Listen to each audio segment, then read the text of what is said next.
After the disaster that was Jurassic World Fallen Kingdom, I figured for the final film in this era, in this trilogy, there is no way you can mess it up if you bring back the original cast. Well,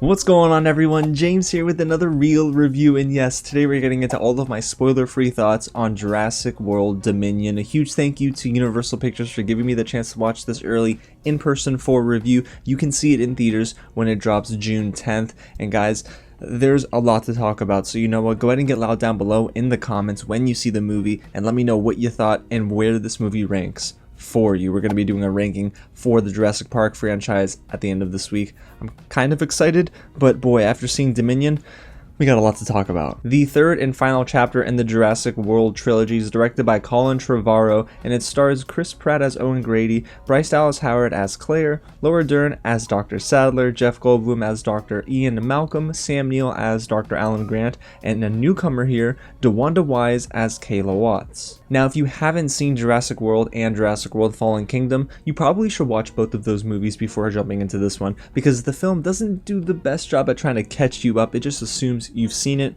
which is fine, but there are going to be some confused people if you kind of missed one or the other. Now, if you don't know much about where this film takes place and what is happening in Jurassic World Dominion, let's talk about it now. It's 4 years after the destruction of Isla Nublar, and dinosaurs now live alongside humans all over the world. But while others are treating this newfound balance with respect, there are others trying to make a quick dollar and change the future of the human race forever. Stop me if you've heard this one before, but they're changing the genome of humans and dinosaurs, and yeah, we kind of heard about that one in Fallen Kingdom. Now, I'm gonna be honest, guys, I came into this movie with zero expectations because I feel like Fallen Kingdom destroyed all of my hype for any future Jurassic Park movies. So did I enjoy this? Well, I'll answer that question and so much more, but before we get into all my positives and negatives, if it is your first time here at the channel, welcome to Real James, where I absolutely love talking about movies just like this. So if you do too, go ahead and hit the big red button below, subscribe to the channel, tap on the bell, and hit the thumbs up button again if you are a fan of the Jurassic Park franchise. And even though I know we're ranking this franchise this week on the channel, let me know down below in the comments which Jurassic Park movie is your favorite. Alrighty, y'all, so let's get right into the positives for this movie, because you know what? There are some good takeaways here. And it begins with the action, which is on the largest scale this franchise has ever seen. We're never really relegated to a single location here or a park. Trust me, we're doing a lot of location hopping in the first 30 minutes of this movie, but it actually opens up the playing field for action sequences that you're not really familiar with when it comes to the Jurassic Park franchise. You have Owen Grady riding a motorcycle into a plane that's taking off while being chased by dinosaurs, and then you have the other side of the coin, which is maybe a little bit smaller scale, with Bryce Dallas Howard and Laura Dern literally fighting against insects that are looking to kill them, really. So there are different action bits in this movie that sometimes work, sometimes don't work, but I do recognize that, man, this is a big film, and it really does feel that way at times. But even outside of the action, there were some performances that I really enjoyed, most notably DeWanda Wise as Kayla Watts. She plays an underground pilot that eventually finds herself working alongside Owen Grady and Claire,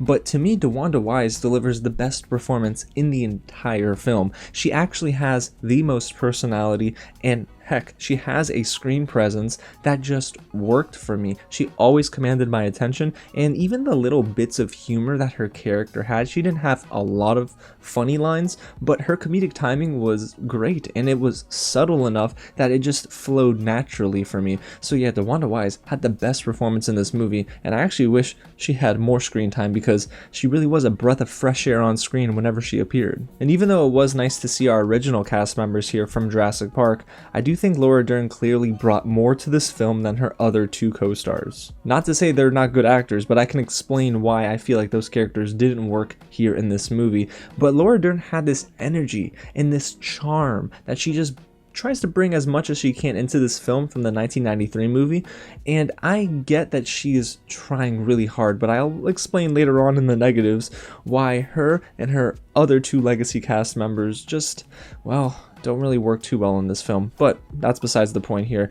I'm talking about Laura Dern, and yes, she does a good job again as Dr. Ellie Sattler. And when it comes to the filmmaking in Jurassic World Dominion, there are glimmers of good cinematography and direction by Colin Trevorrow. There's honestly one moment in this movie that induces horror, suspense, and I actually felt something from the scene, and that is where Bryce Dallas Howard is in this lake, and she is, well, trying to avoid a very large dinosaur, and I felt kind of scared for her in that moment. And not only does she do a really good job here, but it's so darn effective. So I feel like in that space, in that small sliver of time in this movie, that's where Colin Trevorrow shined. And I even thought that towards the end of the second act, when there is a plane crash, that's when I thought this movie was getting into a better groove, even if it was only for just 15 minutes. And hey, if you're a sucker for callbacks to an original film, this movie is definitely for you. There are a lot of callbacks to that 1993 movie. They pretty much disregard Jurassic Park 2 and 3, so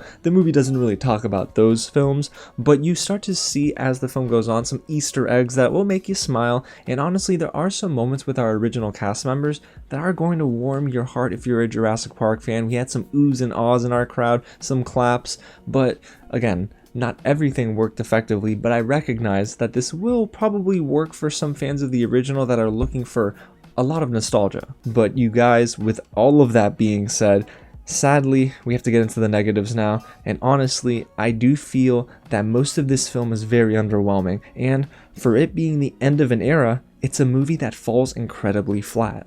And it really starts with this. It's the fact that there is no spark that is felt between our original cast members, our OGs. You have Sam Neill, Laura Dern, and Jeff Goldblum, and altogether I know they're a good group and they are great actors, but in this movie there's literally nothing that I felt from any of these characters. Their dialogue, along with the rest of the dialogue in this movie, guys, was rough, forced, and there were even moments among them that felt unearned. Dominion is really just throwing them all together, and they just want us to have these very warm, feel-good moments, but none of them have like a proper build-up here, and it almost felt like they were just present on screen at times, and that's never a good feeling. And tonally, I felt like I was watching two different movies when they were introduced, because we go through a very long stretch where it is just Doctors Grant and Sattler, and the movie feels like it's just passing on by. It's really disappointing for me, guys, that not even the nostalgia worked here, because I was really looking forward to seeing how these OG cast members would fit into the new era of Jurassic World, and sadly, guys, it just feels like they're way out of place. But honestly, that's not their fault. I can contribute all of this to the writing and direction, which again, made for yet another movie in a row that is just unimpressive and lacking any real impact. So you know what? Let's get right into the direction and the writing here, guys. Basically all the things on a technical front, because I just don't know what it is. Jurassic World for me worked. I thought it was enjoyable and I found it to be at least fun. Jurassic World Fallen Kingdom was a totally different film and I did not enjoy it in the slightest. And now you have Jurassic World Dominion, where I feel like, again, it's just a mess. Director Colin Trevorrow has moments where the movie is leaning into humor, action, and even at times horror, but ultimately this movie is directionless. Many scenes, especially in the first half, feel smushed together, and not in a good way. There's not a lot of pace there, and then when it comes to the writing, guys, the writing doesn't help us get out of this funk. I just really think the writing, once again, is so poor, it's hardly thrilling.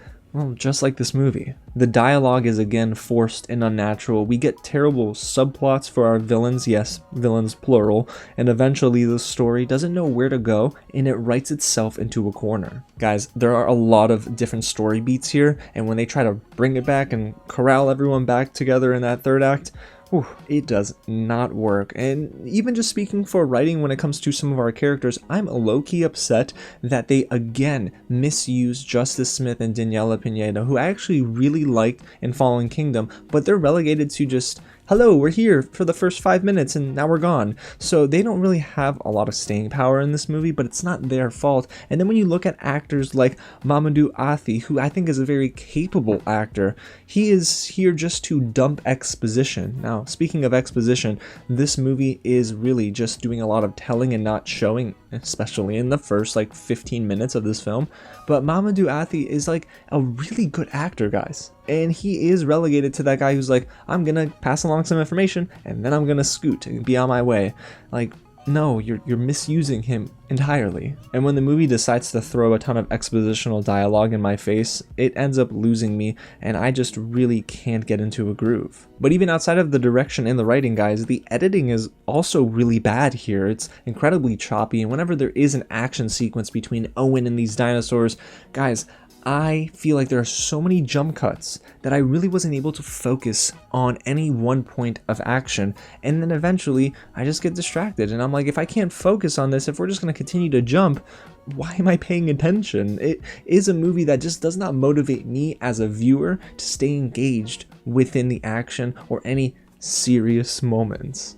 Oh, and when it comes to the score by Michael Giacchino, listen, I love this guy. He's talented and one of the all-time greatest composers to ever do it. But his score here for Jurassic World Dominion, similar to Jurassic World Fallen Kingdom and even Jurassic World, guys, is a little non-existent. This is not his best work. I'm really sad and disappointed because I know he can bring it, y'all. But in Dominion, man, you hear the Jurassic Park theme every now and then. There's like teases for that theme, like they're queuing it up and then they kind of reel it back, and okay, I get it, you're doing your own thing, but man, there's nothing memorable about the music in this movie. And while I think much of the writing is to blame for some of these poor performances, I do have to say that there are performances on their own here that just never worked for me. Chris Pratt and Bryce Dallas Howard aren't terrible. I actually like them in Jurassic World, but here in Dominion, I once again cannot buy their chemistry together when they're holding each other in their arms and their characters are kissing, when they're doing that lovey-dovey stuff.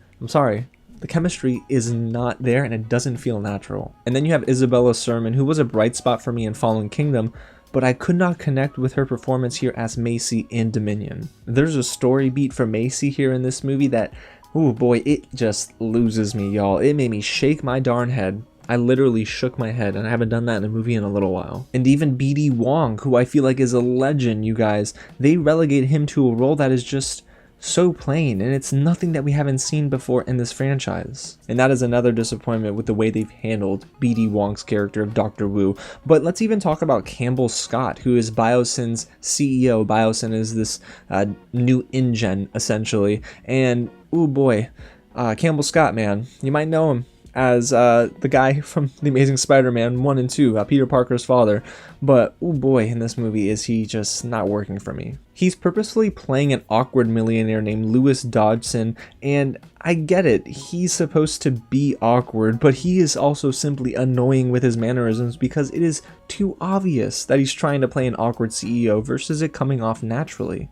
Alrighty, well, I don't want to talk too much more about that. Let's get into one more performance that I thought maybe should have been even magnified a little bit more, because as an Agents of S.H.I.E.L.D. fan, I know D-Chin Lockman can bring it, guys. But here in this movie, well, she plays one of our antagonists. I believe her name is Sonia Santos, and oh man, she is just like the antithesis of a good villain, even in a cheesy blockbuster film. They don't give her the best lines, and her moments are just so on the nose, but not in a good way. It's not campy, it's not cheesy, but it's fun. It's just there, guys, and it does not make for a good and, well, enjoyable experience, similar to the rest of Jurassic World Dominion. So overall, you guys, my thoughts on this movie are, well, I'm kind of glad it's over. The one question I had before sitting down was this: will it be at least a fun and entertaining finale to what they're calling an end of an era? The short answer is no. It's not, and I really had zero expectations coming into Jurassic World Dominion, and even then I thought that might make for an enjoyable experience, but this movie doesn't do anything to right the wrongs Fallen Kingdom had, and the film trilogy, like Jurassic World as a trilogy, is one of those trilogies I'm going to look back on and say there was a good premise here, and there was just failed execution. And I even had hope for this movie because even among the worst of the original sequels, Lost World, you all remember that, had some bright spots because of Jeff Goldblum. And I know, maybe it's not popular, but I like Jurassic Park 3, and that had Sam Neill, so I figured you throw in Laura Dern and get the other two back in the mix, this movie is destined to be at least fun. But no, unfortunately the OGs couldn't even save this one. They just don't have that same charm here together, and it isn't enough to carry the film for over 2 hours, but even when you look to our new age cast, they're also lacking. And for as much glitz and glamour as the CGI has afforded this Jurassic World trilogy, in Dominion, everything feels devoid of life and any real impact. Dino fights just happened, and I felt quite numb to any attempt at thrills after about 30 minutes. Gosh, I sound pretty negative right now, but honestly, I just am more disappointed than anything because while Fallen Kingdom is still the worst in this new trilogy, and even though Dominion is like a smidge above The Lost World for me, this film is seriously one of the worst of the franchise, and I can't believe I'm saying this, but we don't need any more Jurassic Park movies. At least not if the movies are going to be more like this. I think it's time they act like the dinosaurs, guys, and just go extinct. So there you have it, you guys. That's my real review of Jurassic World Dominion. You know I don't like being negative on the channel, but sadly, this film would probably get like a 2.5 out of 5. Just gotta be honest, I don't think it's going to be worth your time. If you go out and watch it because you just are a completionist, that makes sense.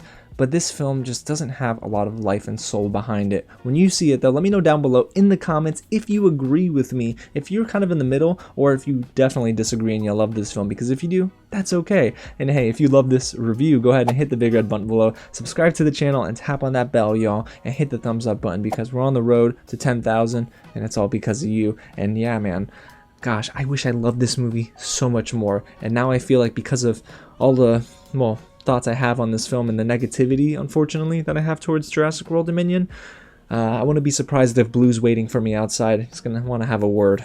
Boy, this is gonna be a rough conversation. Alrighty, y'all. Again, thanks so much for watching, and I'll catch you at the next screening.